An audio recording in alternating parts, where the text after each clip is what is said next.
Hi folks, it's John from lastchanceautorestore.com. This is an introduction video. You can see the stage obviously of this 1957 Corvette convertible. We've done quite a bit of disassembly work, so what I'd like to do is just cut away here and share with you just a little bit of a slideshow showing you up to this point, and then we'll be right back.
Okay, so now we shared with you the little slideshow, and now we're just basically going to share with you the information of basically what we've all done. So this is the 57 Chev Corvette Roadster.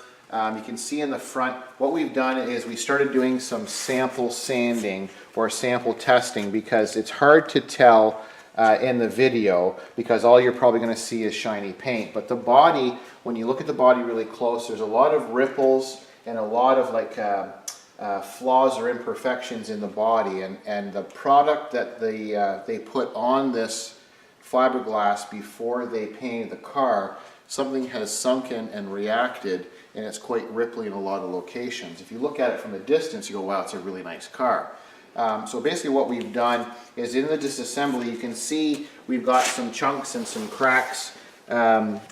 Whoever reassembled the car, I would have to say, to be blunt, wasn't professional about it, because what they've done is they've notched out a lot of areas and there's a lot of cracks that they've kind of hidden.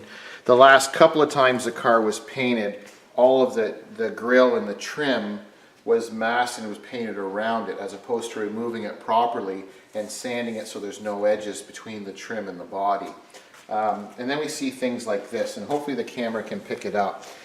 we just sanded this top portion just to see how much body filler is in here, because we showed in an earlier video when we got the car, the headlight ring and pod assembly did not, the trim didn't match the shape of the fender, and now we can see why. So we didn't cut this away, so you can see where it has some of the red paint around the top half, but on the bottom half here, and it's all cracked. There's chunks that are broken away, and they've used some type of router tool and they've routed in. You can see here, there's another crack all the way through where they try to do a repair. This is all cracked through and is hollow at the bottom, and then same thing here. The headlight pod assembly was just forced into the hole. So unfortunately, we do see this every once in a while where people will do the body work. They disassemble the car, they do the body work. They don't do any dry fitting or setting parts in as they're doing the body work to check alignment, how the hood fits, the openings of the doors, and all that sort of thing. So they just send it out, they get the body and paint done. Whoever's doing the body and paint just guesses on the lines.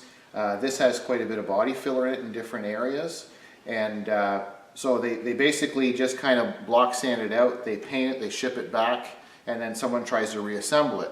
And this is very, very obvious, not only in the passenger front headlight, but also the driver headlight. They've done the exact same thing. So we've done a test sanding here, which shows us the different layers of paints and how much body filler is in here. So we know there's a lot of work that's been done, and that's what's misshaped it. And then in here, same idea. We have cracking, we have a repair that someone's tried to do, and it's pulling away from this section. And once again, they've routed all of this to try and give it more room, and you can see where they've cut in. See how thin it is here, because it didn't fit in, and they just kept routering inside or using some type of bits to break all this down, and then they were hoping to get enough to fit it in, but the pots were just basically forced in into that opening and nothing lined up. So basically, the stage we're at now, you can see obviously the grille, the bumper, your lights, all of the trim on the outside is now removed from the vehicle. There's some damage done here on the fender, and that's why that molding or trim that came around was pulled away and broken away. And then we removed obviously all of the trim along here, and then it's pretty obvious, I don't have to point everything out, but with the windshield out, all of the top header parts, we've done a sample here, a sample sanding, because we have some height issues. Before we removed the glass on the sides and before we moved the windshield, in the first videos we shared with you where things weren't fitting properly. The glass, the header of the windshield, and the glass trim surround, the chrome on the door was overlapping and pushing up against the windshield.